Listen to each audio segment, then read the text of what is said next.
মেকপিওনের ব্যাগের ভেতর মন খারাপের দিস্তা, মন খারাপ হলে কুয়াশা হয়, ব্যাকুল হলে Teesta. Good evening, the nomadic door নতুন একটি ব্লগে তোমাদের স্বাগত।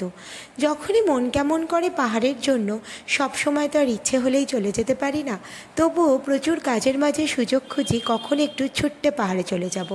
এবার আমার ডেস্টিনেশন কালিম্পংয়ের রামধুরা গ্রাম।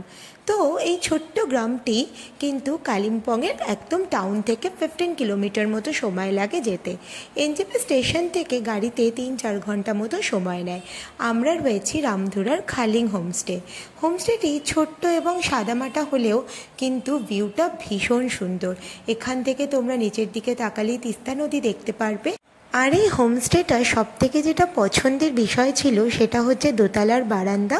আর দোতলার বারান্দার একটা প্রান্তে আমার ঘর ছিল, আর এখান থেকে সন্ধ্যের সানসেটটা ভীষণ সুন্দর দেখতে লাগে। সিজন ওয়াইজ 1200 কি 1300 রেটে তোমরা এখানে 3 বেলা থাকা খাওয়া সহ কিন্তু থাকতে পারবে, তার সাথে রয়েছে ইনক্লুডিং স্ন্যাক্স। তাহলে চলো আজ এই পর্যন্তই, দেখা হচ্ছে পরের ব্লগে।